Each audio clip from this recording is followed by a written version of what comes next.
Vous devez écouter cela attentivement. Il n'a pas été abandonné. Il a été sélectionné pour quelque chose de plus grand. Et le moment est venu d'assumer ce qui vous a toujours appartenu de droit. L'équinoxe passé n'était pas simplement une autre date du calendrier. C'était un tournant, une frontière invisible que la plupart n'ont même pas remarquée. Alors que beaucoup restaient plongés dans la routine, anesthésiés par la similitude, vous l'avez ressenti. Quelque chose a changé, et maintenant les preuves commencent à émerger. Ici commence la séparation. Ceux qui restent endormis continueront à répéter les mêmes erreurs, coincés dans le passé. Mais quiconque a franchi cette ligne, comme vous, est sur le point de voir des signes que les autres ne peuvent pas voir. Et le plus surprenant, c'est que cette transformation ne concerne pas que vous. Elle a reconfiguré le monde qui l'entourait. Ce qui vient de se produire n'est pas une fin, mais le début d'une rupture profonde. L'équinoxe a enflammé quelque chose en vous, décollant la vieille peau. La version qui vivait dans la peur, qui doutait, qui se contentait de peu, ne survit pas à ce changement. Maintenant, il est temps de se relever. Petit à petit, vous deviendrez quelqu'un de nouveau. Les perturbations ne sont pas terminées, elles ne font que commencer. Et si vous êtes spirituellement à l'écoute, vous devez y prêter attention, car ce qui émergera dans les prochains jours définira jusqu'où cette transformation peut vous mener. Mais il y a un détail important, tous les signaux ne seront pas confortables. Vous les trouverez dans des endroits inattendus, comme des miroirs qui reflètent d'anciennes versions de vous-même. Parfois, ce sera une personne qui agit exactement comme vous le faisiez avant, ou un étranger qui dit quelque chose qui vous paralysait auparavant. D'autres fois, il s'agira d'une scène dans un magasin, d'un coin d'une pièce ou d'un visage dans un rêve qui reproduit d'anciens schémas. Ces moments semblent personnels, comme s'ils rappelaient un chemin qui aurait pu être emprunté. Mais ils ne sont pas là pour faire du mal. Ils sont là pour boucler un cycle. Lorsque cette ancienne version apparaît, remarquez le ton de la rencontre. Il y a rarement de la colère ou du désespoir. La plupart du temps, il n'y a qu'une douce reconnaissance, un éclair de mémoire qui disparaît avant même de s'installer. Si c'est dans un rêve, cela aura le sentiment de se séparer. Parfois étrange, parfois affectueux, comme si mon ancien moi répétait ses derniers pas sur scène. Si cela se produit dans la vraie vie, vous vous retrouverez à regarder quelqu'un et à ressentir une étrange compassion, comme si vous voyiez de loin ce qui était autrefois. Cette compassion est le don. C'est la tendresse qui clôt le chapitre. Ce n'est pas un fantôme, c'est un rituel d'achèvement. Les personnes qui reflètent cette ancienne version ne le font pas toujours exprès. Ce sont des rappels ambulants des choix que vous ne faites plus. Au lieu de vous décourager, vous réaliserez que vous pouvez leur offrir la seule chose qui compte désormais, la présence. Une sérénité silencieuse qui dit, sans mots, je me souviens. Je vais bien. Ce calme les désarme tous les deux. Elle laisse le passé reculer dignement. Et sachez ceci, ces échos disparaîtront. Plus vous vivez longtemps depuis votre nouveau centre, moins les anciennes scènes auront de pouvoir. Les rêves qui répétaient auparavant vos vieilles habitudes s'arrêteront d'eux-mêmes. Non pas parce que vous les avez écrasés, mais parce qu'ils ont été reconnus et libérés. Il y a une douceur à être témoin de cela. Vous manquerez la version que vous avez protégée autrefois, et vous vous retrouverez alors à lui pardonner. Ce pardon est l'acte ultime de rupture. Une clôture sans culpabilité, une croissance qui n'efface pas le passé. L'équinoxe a ouvert l'espace. Maintenant, vous choisissez la solitude. L'envie de s'éloigner viendra comme un soulagement, comme si l'ancienne solitude qui vous étouffait était remplacée par une invitation. Ce n'est pas une évasion. C'est du raffinement. Après ce tournant, se retirer ne consiste pas à se cacher de la vie, mais à façonner la vie qui émerge. Vous commencerez à préférer les environnements plus calmes, les conversations plus courtes et les silences plus profonds. Ces moments d'isolement ne vous sembleront pas vides, mais pleins de sens, comme un atelier où vous polissez vos bords. C'est la position de l'observateur. Vous regardez le bruit du monde et ne réagissez plus de manière impulsive. Alors qu'auparavant vous débattiez ou cherchiez l'approbation, vous évaluez et attendez maintenant. Cette distance le rend plus net. Cela vous donne le temps de tester vos nouvelles limites, de voir qui les respecte et qui ne les respecte pas. Quiconque ne suit pas votre rythme s'éloigne. Celui qui reste approche selon de nouvelles conditions. La solitude devient votre laboratoire. Vous expérimentez votre façon de parler, ce que vous tolérez, ce que vous autorisez dans votre espace. Dormez différemment, pensez plus clairement et réalisez à quel point les décisions s'alignent plus rapidement sur qui vous êtes vraiment. Et ne soyez pas surpris si cela dérange les autres. Ils attendent l'ancien toi, disponible, plein d'excuses, malléable. Leur refus de continuer dans ce rôle les oblige à se dévoiler. Certains se lèveront et répondront à votre clarté. D'autres résisteront, mal à l'aise avec quelqu'un qui ne se laisse pas entraîner dans de vieux drames. Tout va bien.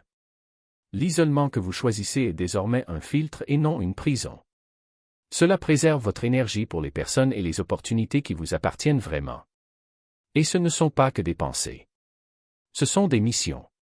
Passé ce tournant, votre esprit cesse de se contenter de petites idées sûres et commence à laisser place à des propositions qui semblent trop audacieuses. Ils arrivent comme des impulsions soudaines qui ne correspondent pas à votre personnalité habituelle, un projet inouï, une idée de livre qui ne vous quitte pas la tête, un endroit qui vous appelle, une conversation que vous savez devoir avoir. Ce ne sont pas des rêveries passagères, mais des idées insistantes, presque obsessionnelles, empreintes d'une étrange confiance. Ils semblent dictés par quelque chose de plus grand que l'habitude, une voix qui accomplit une tâche et n'accepte pas le « pas maintenant » comme réponse. Ce qui définit ces idées, c'est la persévérance. Au début, vous pourriez en douter, parce qu'ils nécessitent des ressources que vous n'avez pas encore ou parce qu'ils semblent complètement en décalage avec votre vie. Mais ils reviennent. De plus en plus de détails, jusqu'à devenir impossibles à ignorer. C'est alors que l'on comprend qu'ils ne sont pas facultatifs. Ce ne sont pas des divertissements.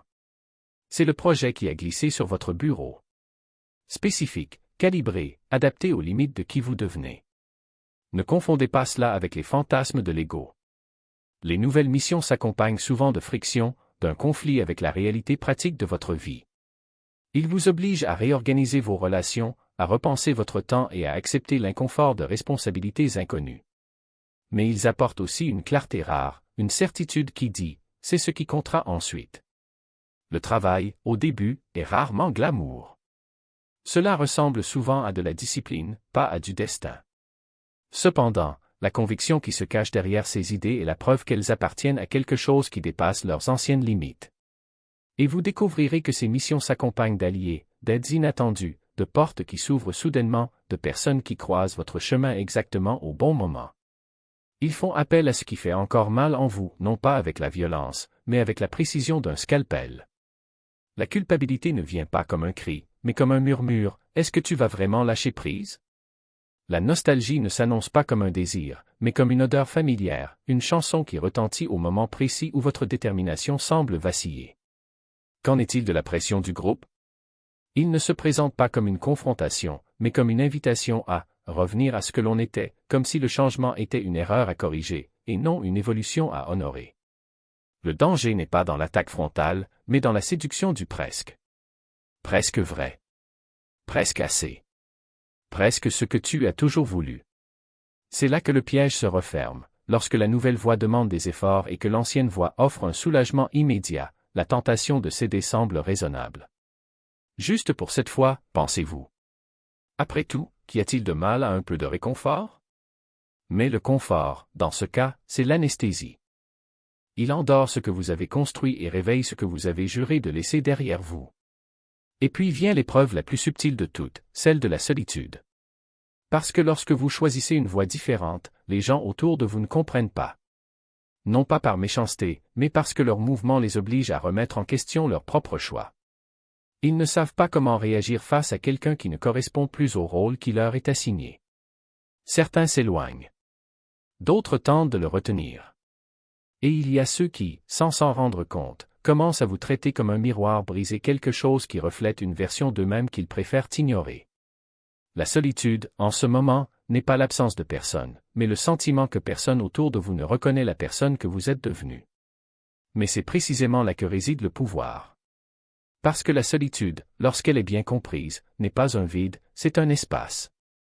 Un endroit où vous pouvez entendre votre propre voix sans interférence, où vous pouvez tester vos convictions sans la pression de plaire. C'est là que vous découvrez que vous n'avez pas besoin de validation externe pour savoir que vous êtes sur la bonne voie. Et surtout, c'est là que l'on se rend compte que l'influence que l'on a ne vient pas des mots, mais de la cohérence. Les gens ne vous comprennent peut-être pas maintenant, mais ils sentent la différence.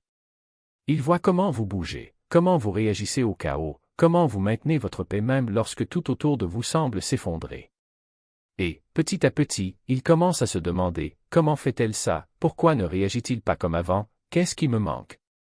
C'est alors que le véritable leadership se révèle. Pas comme titre, mais comme conséquence. Vous n'avez besoin de convaincre personne. Votre vie fait déjà cela pour vous. Et les personnes qui comptent vraiment, celles qui sont prêtes à grandir, commenceront à se rapprocher, non pas parce que vous les avez appelées, mais parce qu'elles reconnaissent en vous quelque chose qu'elles veulent pour elles-mêmes. Ils ne demanderont pas la permission. Ils commenceront simplement à imiter, absorber, transformer. Mais attention, cette influence n'est pas une récompense. C'est une responsabilité. Parce que chacun de vos choix a désormais du poids. Chaque mot, chaque silence, chaque décision de rester ferme ou de céder à la pression devient un exemple ou un avertissement. Et le monde regarde. Non pas avec un œil critique, mais avec une curiosité presque affamée. Est-ce qu'elle peut y faire face? Va-t-il abandonner? Est-ce possible pour moi aussi? Et c'est là qu'on comprend, la couronne n'était pas une parure. C'était un test. Une épreuve de résistance, de clarté, d'intégrité. Et les vrais leaders ne sont pas ceux qui ne vacillent jamais, mais ceux qui, même lorsqu'ils vacillent, retrouvent le chemin du retour. Car en fin de compte, ce qui compte, ce n'est pas la perfection, mais la direction. Ce qui compte n'est pas combien vous brillez, mais combien vous éclairez le chemin pour les autres. Alors, quand la tentation surviendra et elle viendra, rappelez-vous, le vieux monde n'essaie pas de vous détruire. Il essaie de voir si tu es réel. Si le changement que vous avez vécu est suffisamment profond pour supporter le poids de la familiarité, du doute, de la fatigue. Et si vous réussissez ce test, ce ne sera pas seulement une victoire personnelle. Ce sera la preuve que la transformation est possible. Pas comme un miracle, mais comme un choix quotidien. Non pas comme destination, mais comme chemin. Et c'est après tout le plus grand héritage que vous puissiez laisser, montrer que l'impossible n'est que ce qui n'a pas encore été essayé avec conviction. Des endroits évidents. Vous ne les trouverez pas dans les espaces bruyants où les gens se rassemblent pour prouver leur appartenance. Ils ne font pas partie de ces foules qui répètent les mêmes phrases, qui cherchent à être validées par des applaudissements creux ou par des chiffres qui ne veulent rien dire. Les élus n'ont pas besoin de public. Ils brillent dans le silence, dans le calme de ceux qui savent déjà que la vérité n'a pas besoin d'écho pour être réelle. Et lorsque vous les croiserez, ce ne sera pas lors d'un grand événement, ni lors d'une conversation répétée. Ce sera au milieu d'une journée ordinaire, dans un moment qui paraîtra insignifiant aux autres. Un regard échangé dans un café, un mot prononcé au moment précis où on avait le plus besoin de l'entendre, un geste qui semble petit mais qui porte le poids d'une confirmation cosmique. Ils ne viendront pas avec des discours tout faits ou des promesses de salut. Ils viendront comme des miroirs, reflétant la même clarté que vous portez, la même certitude que le chemin, aussi solitaire qu'il puisse paraître, est le bon. Mais voici le défi, on ne peut pas forcer ces rencontres. On ne peut pas les chercher comme on cherche un trophée. La connexion ne se produit que lorsque vous n'en avez plus besoin pour vous sentir complet. Quand on a déjà appris à marcher seul, à se fier à son rythme, à ne pas plier face à la solitude. Car au fond, ces rencontres ne visent pas à trouver quelqu'un. Il s'agit de réaliser que vous n'avez jamais été perdu. Que l'univers savait toujours où vous étiez, même lorsque vous en doutiez. Et quand ils arriveront, ce ne sera pas pour vous sauver. Cela vous rappellera quelque chose que vous savez déjà, que la transformation n'est pas un acte solitaire, mais un courant invisible. Que chacun qui franchit le seuil de l'équinoxe fait partie d'un réseau d'âmes qui, sans se connaître, se reconnaissent. Ce véritable pouvoir n'est pas d'être vu, mais de voir. En voyant, derrière les masques, ceux qui ont aussi choisi la lumière. Mais soyez prudents. Parce que tous ceux qui s'approcheront ne seront pas des vôtres. Certains viendront avec de doux sourires et de belles paroles, mais leurs yeux n'auront pas la même profondeur. Ils sont toujours piégés dans le monde antique, où l'amour est une monnaie d'échange et la loyauté se mesure en sacrifice. Ils ne comprendront pas votre nouveau langage, votre refus de rétrécir, votre paix avec l'inconnu. Et ils essaieront de vous faire reculer, non par méchanceté, mais par peur. Peur que si vous avancez, ils devront admettre qu'ils auraient pu faire les choses différemment aussi. Ne les jugez pas, reconnaissez-le simplement. Parce que la vraie compassion ne revient pas pour les sauver. C'est avancer, sachant que votre lumière, en elle-même, est une invitation. Une invitation silencieuse mais puissante pour eux aussi à trouver leur propre courage. Et si un jour ils décident de franchir le même seuil, vous les reconnaîtrez. Non pas comme guide, mais comme égal. Quelqu'un qui a aussi été de l'autre côté, portant les mêmes doutes, les mêmes cicatrices, la même certitude que cela en valait la peine. Car au final, ce qui compte, ce n'est pas combien vous ont suivi.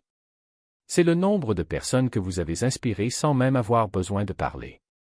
C'est le calme avec lequel vous occupez votre espace, la stabilité avec laquelle vous marchez, la façon dont votre seule présence fait que le monde autour de vous se demande « Et si je pouvais aussi ?»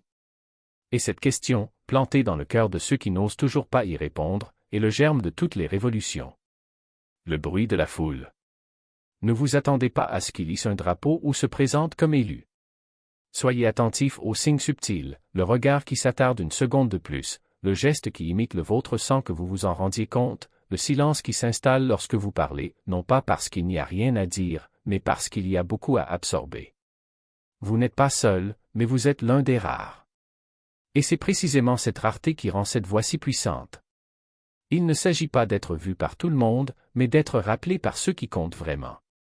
Parce que les grands changements ne naissent pas d'applaudissements nourris, mais de ceux qui, en silence, décident qu'ils le peuvent aussi. Si vous êtes toujours là, c'est parce que quelque chose a résonné. Et si ces mots vous ont interpellé, sachez que votre présence s'inscrit déjà dans cette révolution silencieuse. Vous n'avez pas besoin d'audience, vous n'avez pas besoin de validation. Tout ce dont vous avez besoin, c'est du courage pour continuer, même lorsque personne ne vous regarde. Le monde ne vous remettra pas de trophée pour être qui vous êtes. Mais vous manquerez sans aucun doute ce que vous seul pouvez offrir. Suivez ensuite. Non pas pour la reconnaissance, mais pour la certitude que, quelque part, quelqu'un apprend à voler rien qu'en vous regardant marcher.